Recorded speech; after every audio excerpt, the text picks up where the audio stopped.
Le député fédéral Bernard Généreux est fier partenaire de l'émission Vitrine culturelle. Bernard Généreux, député de la circonscription Montmagny-Lillet-Kamouraska et Rivière-du-Loup. Cette émission est une présentation de la télévision communautaire du Kamouraska.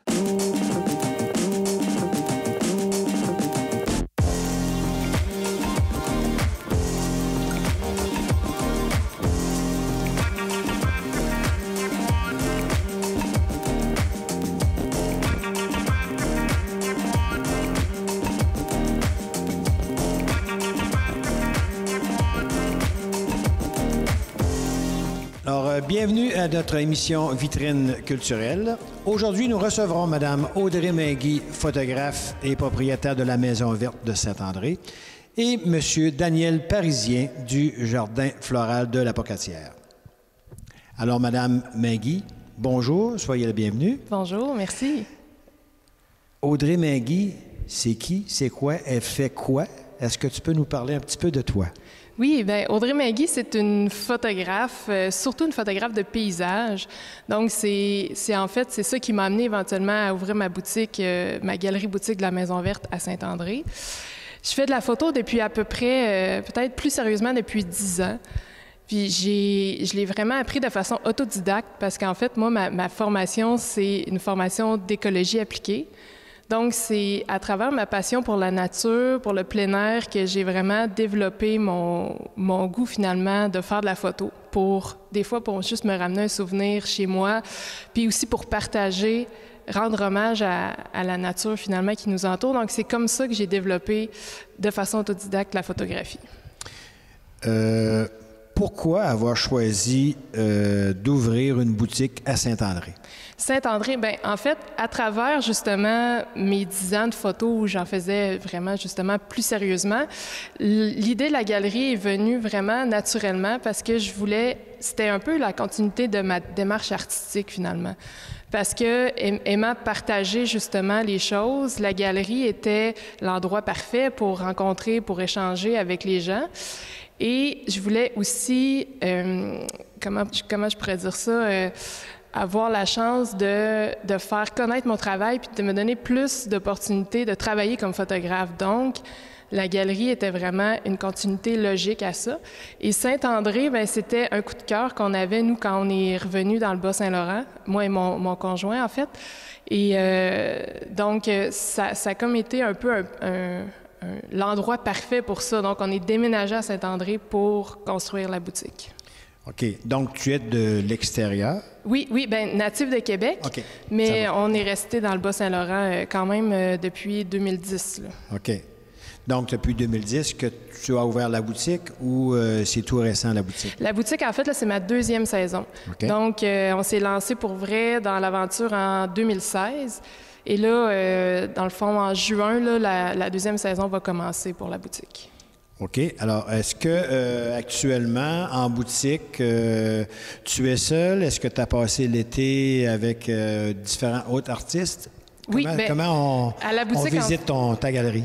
Bien, en fait, quand les gens viennent à la galerie, ils ont la chance de voir mon travail de photographe de paysage qui évolue tout le temps à travers, justement, le travail de terrain, mes inspirations. Puis c'est beaucoup un hommage au paysage côtier.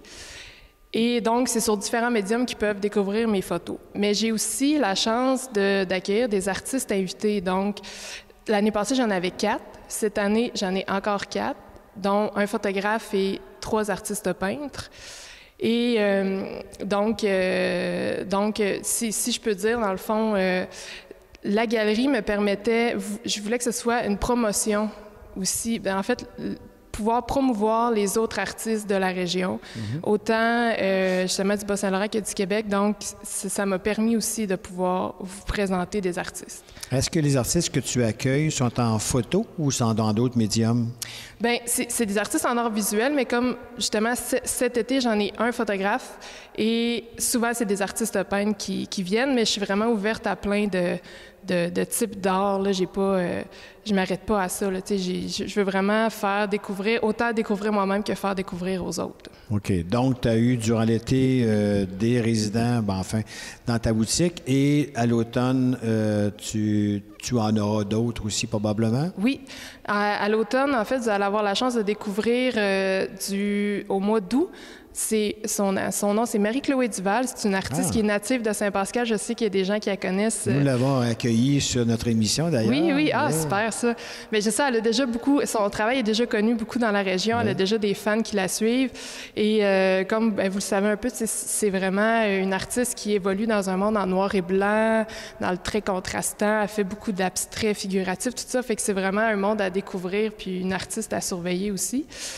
Et plus au mois de septembre, en fait, jusqu'au 15 octobre, du 13 septembre au 15 octobre, je reçois un artiste qui est de Québec. Donc, son nom, c'est Sylvain Tapin. Lui, c'est un artiste peintre qui est vraiment, vous allez voir, là, qui est très coloré, dans l'abstrait aussi. Et je pense que c'est sa première fois qu'il expose dans le Kamouraska. Donc, je suis vraiment contente de pouvoir le faire découvrir aux gens. Est-ce que tu vas en profiter, toi, pour travailler justement en fonction un petit peu de les artistes que tu accueilles? C'est-à-dire, tu parlais de Marie-Chloé qui travaille en noir et blanc. Vas-tu jumeler ton œuvre à ce type d'œuvre-là ou tu n'as aucun rapport avec si les autres sont résidents chez toi et ça se termine là?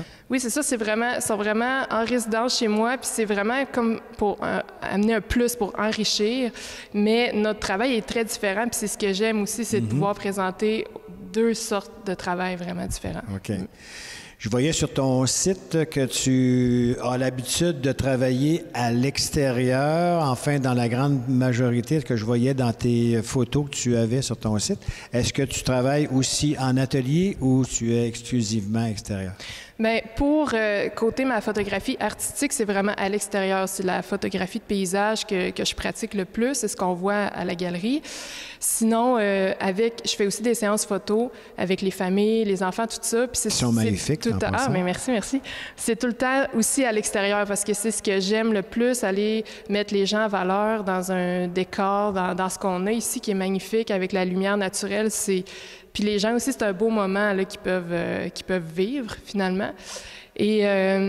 Mais je fais aussi du corporatif où je mets en valeur des établissements. Des fois, les entreprises ont besoin de photos pour leur site web, par exemple, pour leurs réseaux sociaux. Donc, présenter les services des entreprises, tout ça, ça aussi, je le fais. Donc, ça peut se faire plus à l'intérieur, mais j'ai pas de studio comme on est habitué des fois de voir les photographes avec leur studio. Tout ça, moi, je suis vraiment plus à l'extérieur. Ouais. Donc, ta facture est plus commerciale, industrielle, familiale, mais extérieure. Les gens ne pourraient pas faire appel à toi pour des photos de mariage ou des choses. Tu n'es pas dans ce créneau-là du tout. Là. Je suis moins dans ce créneau-là, surtout pas par manque d'intérêt, surtout par manque de temps, je pense, par le fait que, justement, avoir un commerce l'été, ça demande beaucoup de temps de présence parce que c'est moi qui est là souvent là, à la boutique, donc... OK. Ah non, mon Dieu Seigneur, on te remercie beaucoup. C'est merci. Une belle découverte que nous avons dans la région. Nous sommes très heureux de t'avoir avec nous et j'espère que nos téléspectateurs auront le plaisir d'aller voir ce que tu fais. Et c'est vraiment magnifique. J'ai vu quelques-unes de tes œuvres et c'est vraiment bien. Alors, merci bien. Au plaisir.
Mon nom, c'est Nathalie Voisine et je suis artiste peintre. Ce qui m'a amené à faire la peinture, c'est vraiment un coup de cœur à un moment donné parce que j'avais fait un petit tableau à partir d'une image que j'avais. Puis aussitôt que j'ai touché au pinceau, j'ai vraiment eu un déclencheur là, au niveau du médium. Ça fait 17 ans que je fais de la peinture. Je suis très, très, très passionnée par ce médium. C'est ça. Moi, je travaille à l'acrylique maintenant. Avant, j'étais à l'huile, justement. Puis, c'est ça. Je travaille à l'acrylique parce que c'est un médium que je trouve qui j'ai appris à travailler avec lui. Puis, c'est vraiment... j'aime beaucoup l'effet de profondeur que je réussis à faire avec. Mon inspiration, moi, je peins beaucoup avec mes émotions. Je suis quelqu'un qui aime beaucoup tout ce qui est culture, tout ce qui est vêtements, les couleurs, les tissus. Fait que ça, c'est tout ce qui vient m'inspirer. Souvent, le quotidien aussi, juste des états d'âme ou à partir de là, je vais comme travailler beaucoup le personnage, là, puis essayer de rendre des fois une émotion ou à travers surtout le regard. Là, je crois que ça, c'est ce que j'aime beaucoup me concentrer, puis le reste, ben, je fignole autour, si on veut. Là. Les paysages, c'est sûr que je suis entourée de paysages avec le Kamouraska. C'est sûr que ça m'inspire continuellement.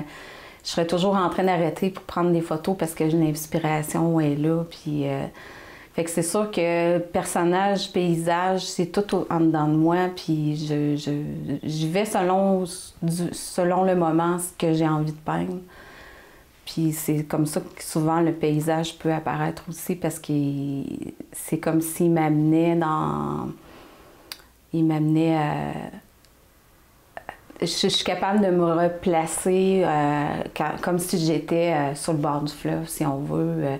En le peignant, ben là, je me retrouve le moment où j'étais bien à être assis, juste à regarder le fleuve, puis à juste prendre le moment présent, si on veut. Présentement, je suis représentée par 2 galeries, dont la galerie Q en Ontario, et aussi la galerie Québécois à Québec, sur la rue Notre-Dame, qui me représente vraiment bien tous les 2. Là. Mes œuvres, j'aimerais qu'ils se promènent beaucoup. Mon grand rêve, c'est sûr que ça serait dans les musées, puis que c'est la reconnaissance toujours plus en plus grande, si on veut. Là. Mais c'est sûr que mon rêve, au niveau, si on voit très grand, là, c'est vraiment la continuité à travers le temps, si on veut. Là.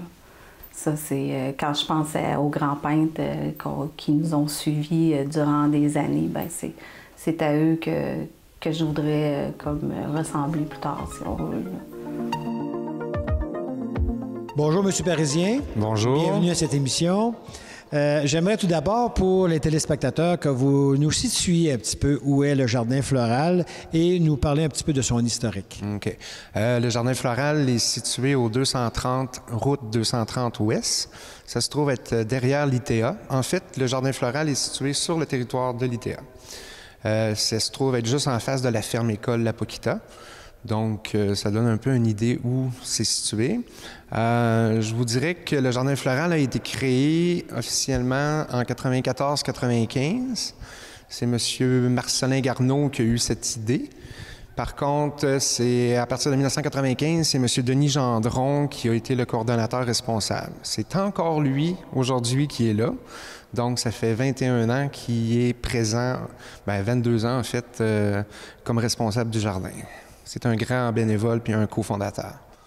Vous appuyez le mouvement à la Pocatière, les incroyables comestibles.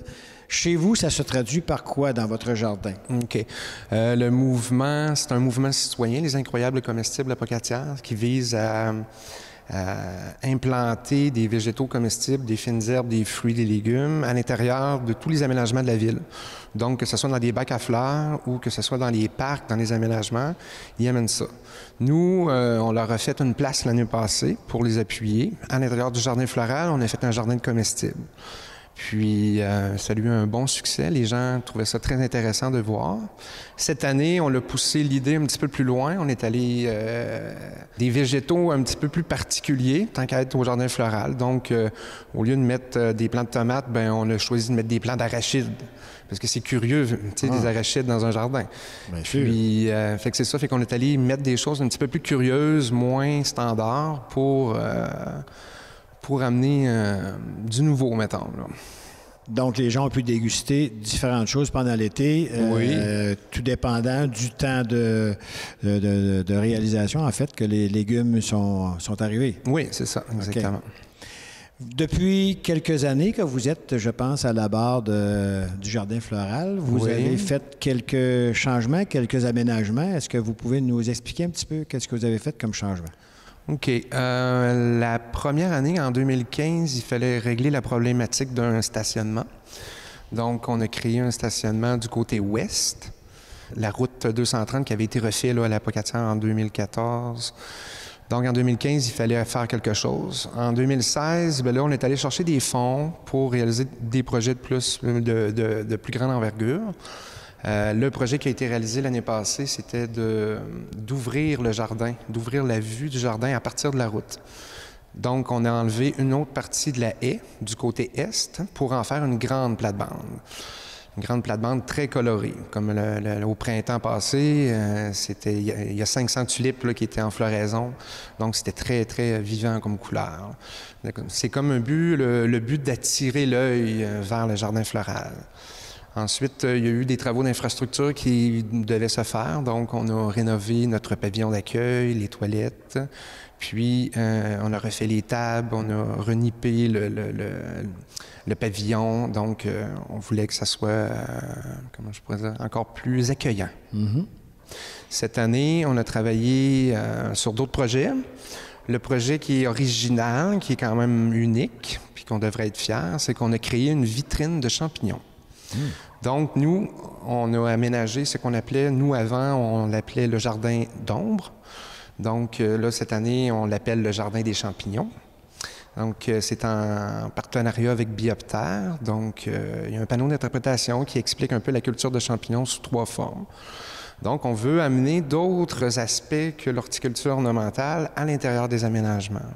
On trouve ça intéressant de parler d'écologie, puis là, comme on parlait des incroyables comestibles, de parler de culture maraîchère, etc. On trouve ça... Donc, à l'intérieur du jardin, on retrouve différentes sections. Donc, on a la section, justement, comestible, les champignons. Est-ce que c'est divisé par secteur? Il y a vous avez combien de secteurs, finalement? Il y a plusieurs secteurs parce que, dans le fond, le jardin floral, c'est un microclimat qui est en palier. Il y a beaucoup de rochers, puis on monte en palier. Donc, c'est des terrasses, dans le fond. Puis, il y a différents jardins thématiques. Je vais vous donner l'exemple de quelques-uns. On a un jardin des mérocales, une collection de 120 variétés différentes. Ensuite de ça, on a un Ericacetum, qui se trouve à être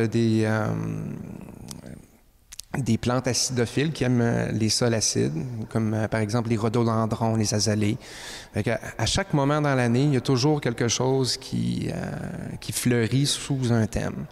OK. Donc, depuis le mois de mai dernier, les gens qui ont l'habitude d'aller faire un petit tour régulièrement dans votre jardin ont vu l'évolution, ils ont vu la transformation et ils ont apprécié différentes couleurs pendant l'été. C'est ça, parce que le jardin se renouvelle toujours d'une variété à l'autre. Est-ce que c'est gratuit, aller chez vous?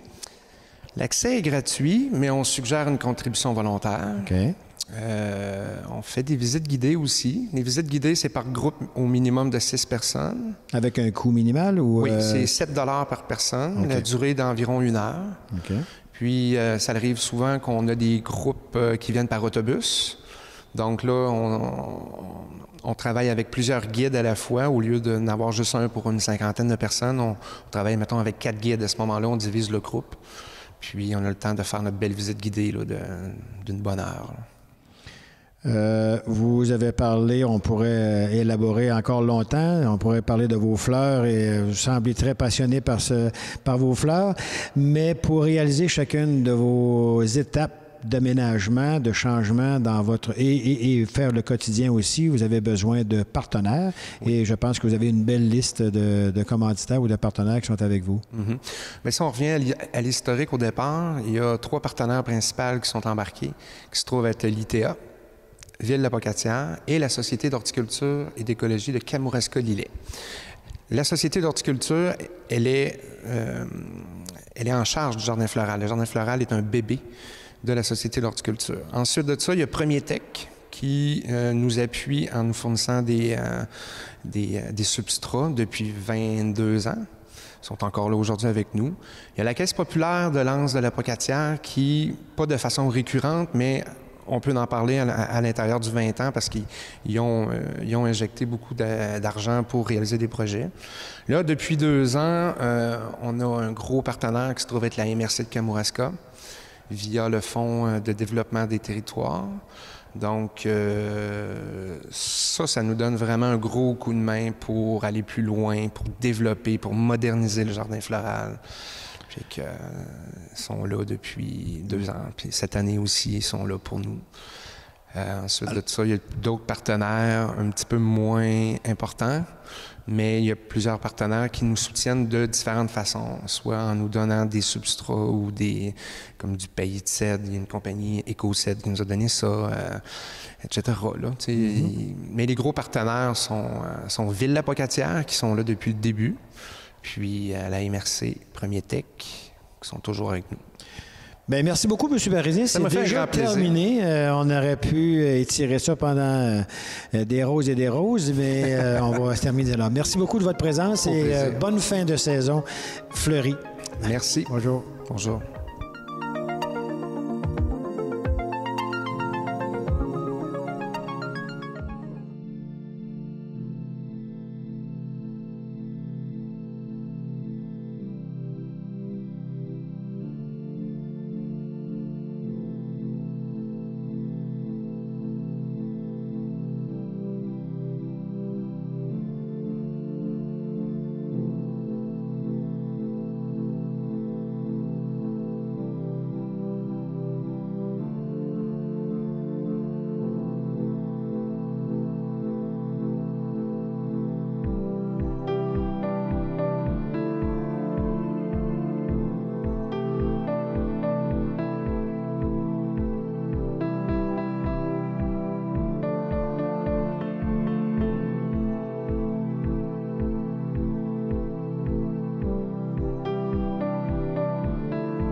Pas besoin de nœuds papillons ou de robes de soirée. Pas besoin de connaître les grands philosophes, les grands auteurs ou compositeurs pour apprécier la musique classique.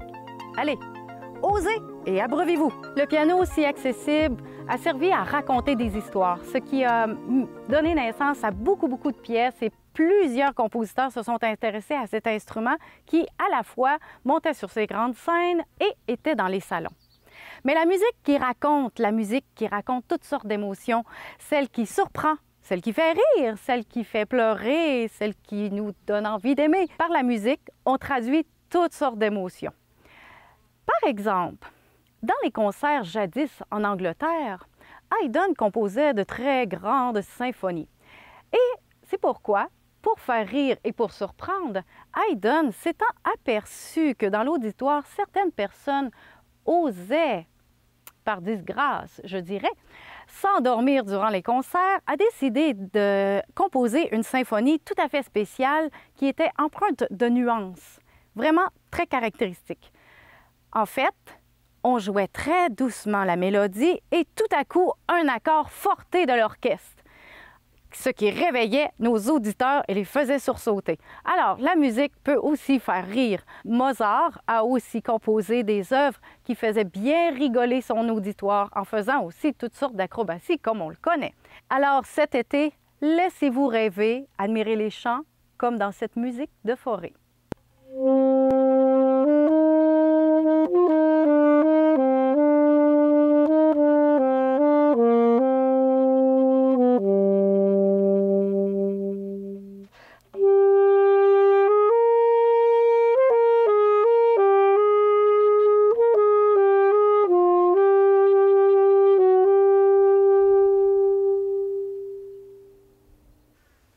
Pour agrémenter les soirées où vous écouterez la musique de piano, alors voici un petit drink d'occasion.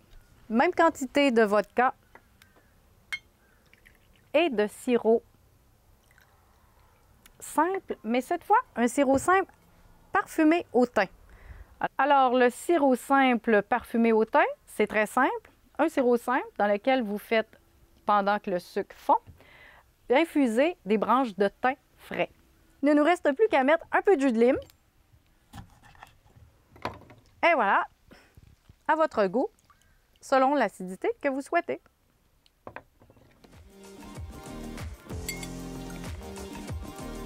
Allez, osez et abreuvez-vous.